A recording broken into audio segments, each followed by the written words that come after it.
I'm Joe Catalano with an AM Quincy news update for Monday, August 4th. A court hearing to determine if there will be a hold placed on plans by the city of Quincy to install two statues on the front of the new public safety complex that's being built on C Street has been postponed. A status hearing that was scheduled for August 12th before a Superior Court judge has been rescheduled to August 19th. City Solicitor Jim Timmons told the judge that he forgot he's scheduled to be out of state with his family on a planned vacation on August 12th. An attorney representing the plaintiffs in that case agreed to the change. A group of Quincy residents is suing the city, claiming that the Catholic statues of St. Michael and St. Florian violate the state constitutional separation of church and state. The city argues that the statues are the patron saints of police officers and firefighters. The 10-foot tall bronze statues cost an estimated $850,000. Quincy Mutual Fire Insurance Company is unveiling plans to demolish the former Sully's Bar location on Chestnut Street in Quincy Center and replace it with a new 5-story, 100-unit apartment building with a 100-space parking garage underneath. The new building would sit across from the West of Chestnut apartment complex. A public hearing about the proposal will be held by the Quincy Planning Board this Wednesday at 6 p.m. at Old City Hall. The plan is being proposed as part of the Quincy Center Urban Revitalization District Plan. Sully's closed in June of 2018 after 84 years in business. Third-generation owner Brian Sullivan cited changing demographics and times as reason for the closing. Demolition continues on 2 buildings in Quincy Center to make way for 2 new apartment complexes. Crews are tearing down the buildings that sat next to the former Family Dollar store on Hancock Street. Mayor Thomas Koch says there will be a new 7-story apartment complex with a 2-story restaurant on one side and a new 15-story apartment complex with retail space on the other side. And in between the 2 new buildings, the city will create a park with some seating. Mayor says the new park will also serve to link Hancock Street with the new developments that are getting underway along McConville Way at the site of the former Ross parking garage. The Little League World Series in Williamsport, Pennsylvania is getting closer for the Braintree American Little League team. Braintree American, or Team Massachusetts, and Essex Town, Team Vermont, are playing at 9 o'clock this morning in Bristol, Connecticut for a spot in the New England Regional Championship this coming Thursday. The loser will play Bedford in the semifinals on Wednesday. Braintree advanced after shutting out Machias, Maine this past Saturday 15-0. Today's game will be the last game of the New England Regionals on ESPN+. Wednesday's semifinal and Thursday's regional championships will both be televised on ESPN. A group led by Celtics minority owner Steve Pagluka has reached a deal to buy the Connecticut Sun for a record $325 million and move the team to Boston. The franchise wouldn't play in Boston until the 2027 season.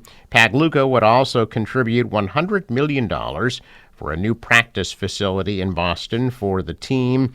A person spoke to the Associated Press on condition of anonymity because the deal has not been publicly announced. The sale is pending approval of the league and its Board of Governors. The Sun have played 1 regular season game at TD Garden each of the past 2 years, including one against Caitlin Clark and the Indiana Fever in July. The league has announced 5 expansion teams that will begin play over the next 5 seasons, with Portland, Toronto, Cleveland, Detroit, and Philadelphia joining the WNBA, each paid a record $250 million expansion fee.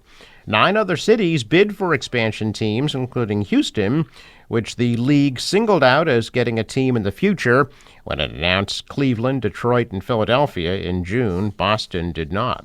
The Sun are owned by the Mohegan Tribe, which runs the casino where the team has played since 2003. The Tribe bought the franchise for $10 million and relocated it from Orlando that year.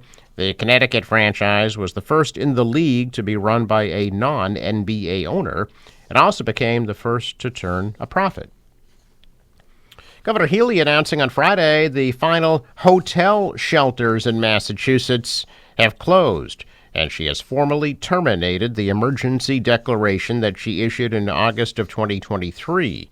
The state had previously shut down 24 shelters in June, leaving only 4 of them open. In addition to hotels, Healey said that the Norfolk Rapid Shelter, located at the former Bay State Correctional Center, and the Chelsea Rapid Shelter sites have shut down. Emergency shelters in Massachusetts, hotels for migrants, have been a point of contention for years, with concerns ranging from safety to financial. But the shelters have been really the only landing place for new arrivals seeking to build a better life in the state. Soon after she took office, Healey declared a state of emergency and imposed a cap on the system at 7,500 families. In 2023, without a cap, she said the caseload was projected to have reached 13,000 families by the summer of 2024. Governor also worked with the legislature to reform the right to shelter law to implement a 6-month length of stay limit, require proof of Massachusetts residency, and require that all family members had lawful immigration status with limited exemptions. At the height of the program last year, there were more than 120 active hotel shelters in the state. The administration said 2 months ago there had been a decline in the hotel shelter caseload after they'd spent hundreds of millions of dollars on the program over the last 3 years to assist families.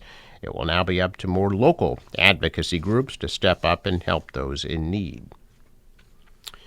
A security specialist with the U.S. Department of Energy has been indicted by a federal grand jury in Boston for allegedly trying to bribe another Department of Energy employee in order to secure government contracts for his private company.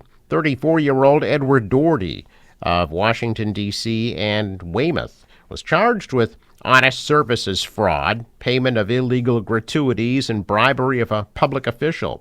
Doherty had previously been charged by criminal complaint and was arrested this past July. He'll make an initial appearance in federal court in Boston at a later date.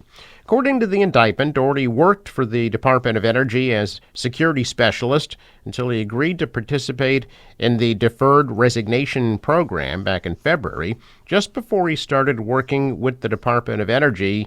In November of 24, Doherty allegedly started a company in Massachusetts called MAE Systems. Doherty allegedly offered another employee money if that worker agreed to funnel contracts to his new private firm. But that employee turned Doherty into authorities instead, and a sting caught Doherty offering the employee $10,000 in bribes. He now faces 20 years in prison and $250,000 in fines. Check of business news this morning. Stocks pulled back on Friday. The Dow sank 542 points. The Nasdaq lost 472.